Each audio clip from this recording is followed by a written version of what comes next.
Today's Mercedes-Benz interview of the day brought to you by Mercedes-Benz EV. Everything you love about Mercedes. Vehicles all electric, the feeling all Mercedes. Choice all yours. Learn more at mbusa.com/EQ. Yes, Marvin. Oh, no, I was just ready for Dawn. She was on the episode of Martin. Oh, she was. How long ago was that? Probably 95, 96, I want to say. Okay. Probably 96. Okay. The Olympic team year. But is that one of those where somebody's at the door and then everybody applauds when they see him? Like, is that... Do you have the episode there? Yeah, Paul. So when Dawn Staley was a star player, she was on Team USA a bunch of times. I mean, forever. All right. And so there's an episode of Martin, and Martin's character is going to play basketball versus his girlfriend and her friends. And all of a sudden, her friends open the door and say, "Let's welcome the women's Olympic team." And here comes Dawn Staley and Rebecca Lobo and other players. Okay. It was awesome. Dawn Staley, head coach, South Carolina women's team. What do you remember about that episode? That I'm more famous for that episode than actually my basketball career. No, it's not. But do you Seriously. Really? Absolutely. I actually spoke with Presbyterian, a team that's going to play in Sacred Heart in the play-in game tonight. That will be our opponent on Friday. I've actually met with both teams, but when I met with Presbyterian, the Martin show came up. And what did they ask you about? They asked me, did I appear on it? Number one, they knew I did. Yeah. And then they just asked me about, the whole production of it, because it's a lot different than what we do every day. It's a sitcom, so you're there the entire week, and then you're just one day you're reading your lines, and that's it. And then the next day you get into different segments of the sitcom. And I just thought it was a pretty cool process. And when we were on that show, Martin, it was by far the number one show in the country. So that's one of my highlights of my career. Well, you've been a Hall of Fame coach and basketball player. So your second career, you've done a pretty good job there. What do I need to have? The one thing that I absolutely have to have if I'm going to play for you is what? Discipline. How do you know if I have it or not? Just a conversation with your parent. Okay. That's how you tell. Is that relationship that you have with your parent is a telltale sign of whether or not a young lady can play for us here at South Carolina, because we're going to ask you to do some things that are hard. And if you have a disciplined parent, they've asked you to do some things that's hard that you don't like, but you do it because they're asking you to do it. And somewhere down the line, you'll appreciate it. Like I had a disciplined mother that I didn't like growing up. I didn't like her, but I am more like my mother right now than anything. And now that I'm responsible for 18 to 22-year-olds, I'm incredibly grateful for the way I grew up and the way my mother handled me. What did you learn from last year's loss to Iowa? I learned sometimes you gain by losing, and that's hard. That's hard to take. Last year was hard to take, but then you come back this year and we're in the same position. As far as being undefeated and having undefeated regular season and then conference championship tournament season. I mean, basketball is a game that, it gives to those who's loyal to it. And I've sacrificed friendships. I've sacrificed a lot, and the game continues to give me, it's God-given, uncommon favor. Like, I could not have scripted any better than how our team turned out this year until the third weekend of our tournament, of course. How do you explain Caitlyn Clark? How do I explain it? I think she's the greatest of her time. Now, I don't want to ruffle anybody's feathers, but I also don't want to, we got a rich history of women's basketball. Rich. We got a player in Breanna Stewart who won 4 national titles. And you cannot you cannot forget about all the contributors of our game. Like Caitlyn Clark's brought a lot of eyes to our game, and I'm really grateful for her talent. And I do think she's incredible, like remarkable, eye-catching. I mean, she's got great IQ. So I got to give it to her. Like, she is definitely a woman that continues to grow our game. And I go back to Ann Meyer. I go back to Nancy Lieberman, Cheryl Miller, Shamik Holdsclaw. I mean, Cynthia Cooper. There's just so many of those players. But I do think because of Caitlyn Clark, like, we're bringing back some of those names because now, which is good, and it should be. So when somebody says, "Is she the greatest of all time?" Well, if I'm going to take the person who wins, Breanna Stewart won 4 titles and was the most outstanding player in all 4 years. You can't do any better than that. You can't. So, and it's nothing against Caitlyn Clark and all the people that love her. Like, I'm a basketball enthusiast. I love her. Like, I love what she's doing for the game. I love when she hits logo threes. I love when she hits game-winning shots. I mean, all that is tremendous. I watch. Like, I spend a lot of time watching Big Ten basketball because of her.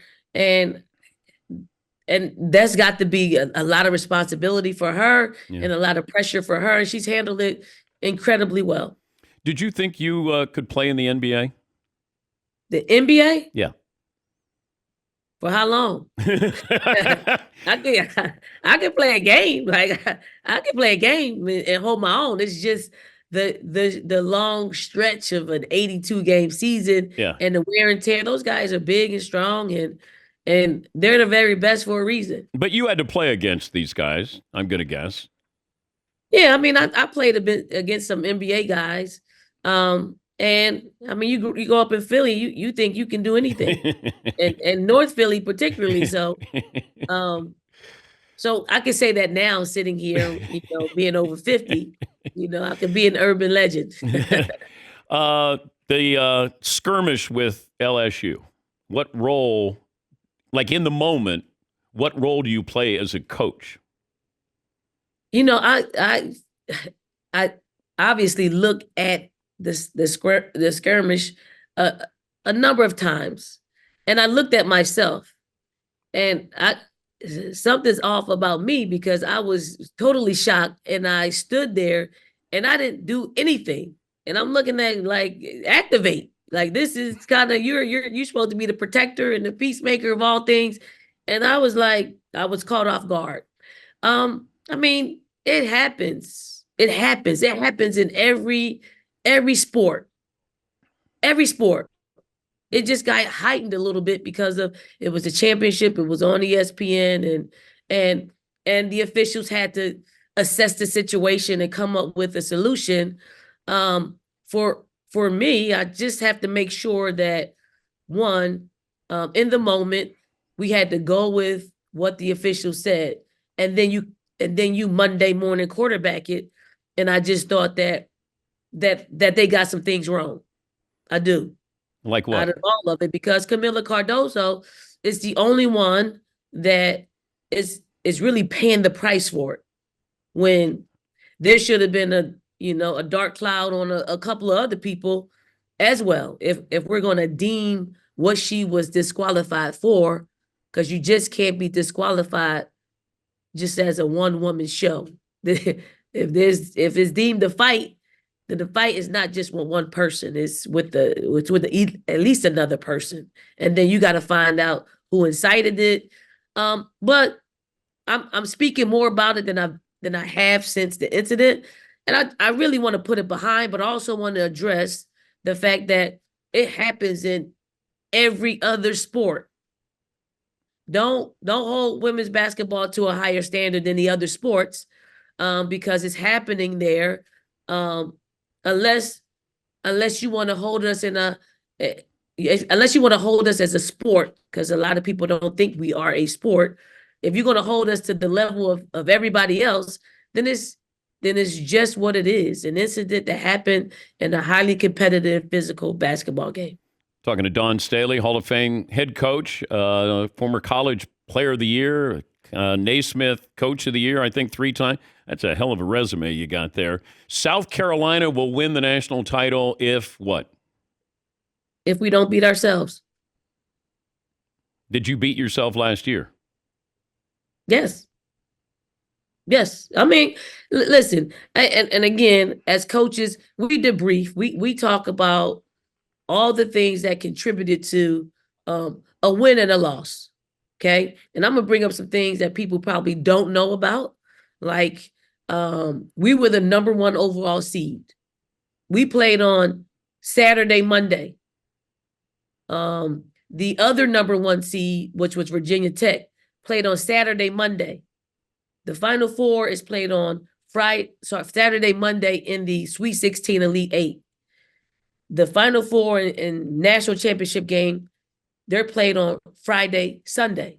So those other teams played on Friday, Sunday. They got one extra day of rest going into the biggest weekend when if there's any advantage, it should go to at least the number 1 overall seed and at least the number 1 seed if those are the only 2 that's left. Yeah. So we did get a rule change with that. Now the overall number 1 seed will play, if there's an advantage, will play Friday, Sunday throughout the entire tournament. Now, we griped about that, not knowing if we will ever be the overall number 1 seed again, and we find ourselves in that position. So that's one thing. Another thing, Caitlyn Clark did exactly what what she was supposed to do in our game plan. Now, who killed us is, and I'm probably going to jack up her name, is Sernanu, the big. I mean, she had about 18 points, and we just didn't factor in her being that productive against us. And then Aaliyah Boston got in a little bit of foul trouble. That the play without her for any significant time really hurts our basketball team. How's your jumper? Mine? Yeah. 15 feet, I'm deadly. Yeah. 15 feet. Don't ask me to go further than that. But if I have to leave you open too. No. I can create my own shot. 15 feet and in, I'm good. Are you breaking ankles still, Dawn? No. Okay. No. I don't even get in competitive competition with our team because they can't control their bodies. You could get hurt. Easily. Good luck in the tournament. Great to catch up with you. Thanks for joining us. Thank you. Appreciate you having me. That's Dawn Staley, Hall of Fame head coach.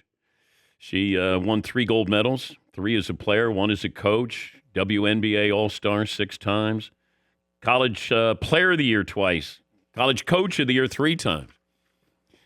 Tough to find a resume that's better than that in the history of basketball.